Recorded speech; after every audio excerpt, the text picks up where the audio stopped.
What's up, guys? Crazy Blackman 108 here. I'm back with another video. As you can tell, it's a Saturday. I'm not sitting in my regular position for a shoe review. I also got this fresh cut going on right now. But also, the Clone Wars comes out on Saturdays. As you can tell by the title above, I'm reviewing Star Wars: The Clone Wars today. Yes, I'm gonna start weekly reviewing Star Wars: The Clone Wars on Saturdays. I don't know of anyone on YouTube that does it. There's probably someone that does it. I just haven't really even looked it up to look and see. I watched like anime, manga, chapter reviews, but I never seen any Star Wars ones. So, here we go. Star Wars Clone Wars. This is episode, I think, 14 in Season 4. I took notes while I was watching the episode earlier on this iPad, so I make sure I don't miss anything. And the episode was called Eminence. Now, it starts off basically recapping what had happened in Season 5, Episode 1. Which is basically, was originally supposed to take place right before this episode, I believe. But because they didn't want to start the season off kind of slow, they said we'll give them Maul right at the beginning of the season, but then we'll get back to them come January. So Maul and Savage still got their injuries. Where, you know, Savage lost his arm, Maul's legs are messed up, but they've been discovered by the Death Watch. So the Death Watch finds them, brings them back, and they repair Maul's legs. And Pre Vizsla is there along with his assistant Bo-Katan, which is voiced by Katie Stackhoff. If y'all watch Battlestar Galactica, because she was Starbuck on there for all 4 seasons, I believe. Yeah, all 4 seasons. So that's cool to have her on there, a little bit Battlestar Galactica influence. She's really badass as Starbuck. Anyway, so Maul's getting his legs repaired, and basically Pre Vizsla offers him, you know, to join us. He said, we have a common enemy. We hate the Jedi. You hate the Jedi. You hate Kenobi. I really hate Kenobi. Well, that could go for either one of them. But I'm pretty sure Maul's more mad because he's been cut in half by Kenobi. Anyway, they both hate Obi-Wan, you know, so they decided to join forces together, and that they'll go and they can take over Mandalore. And all throughout this episode, basically, it's just them gathering their forces.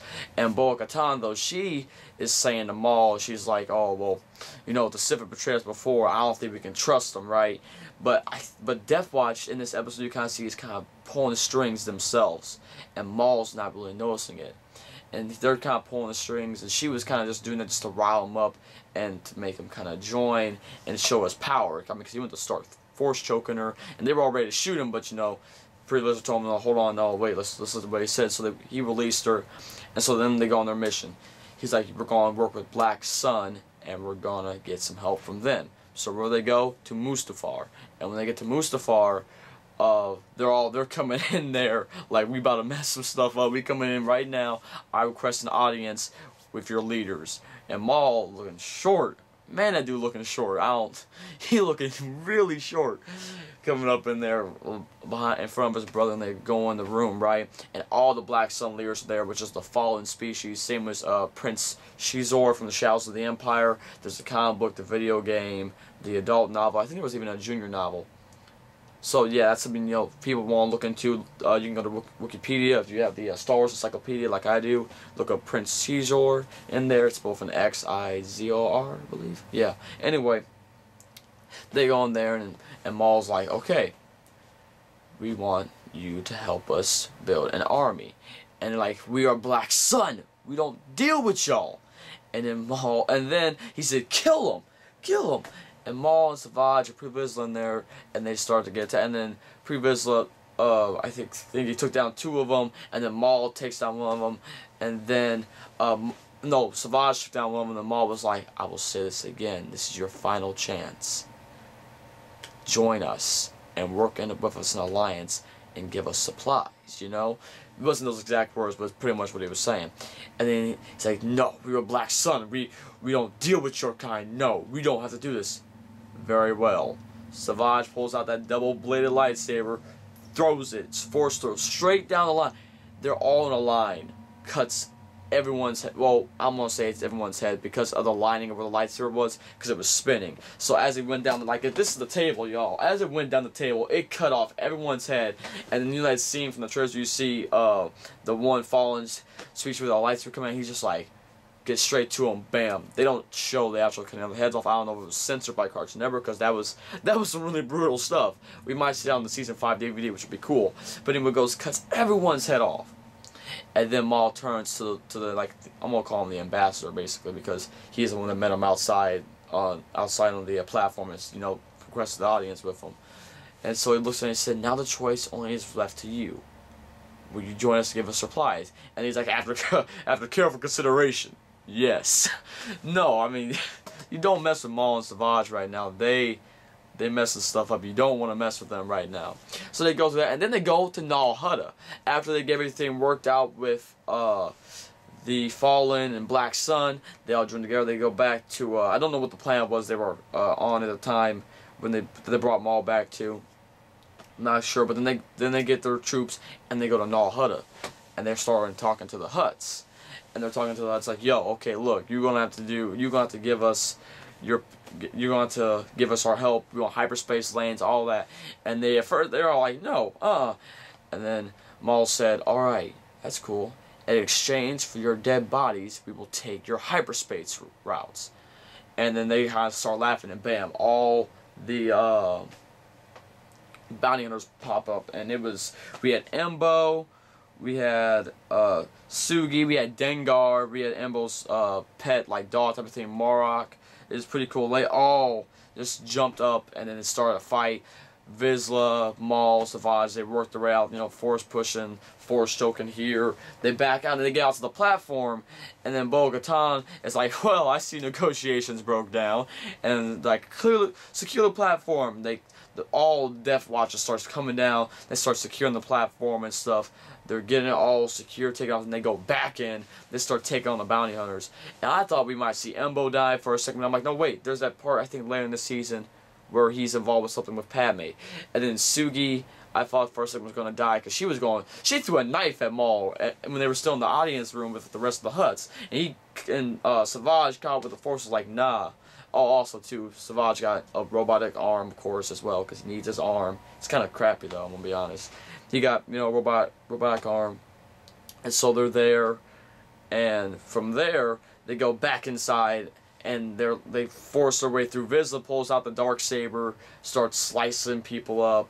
They get inside the room like this is the only Hutt left, and Maul's like, "Okay, tell me where they're at."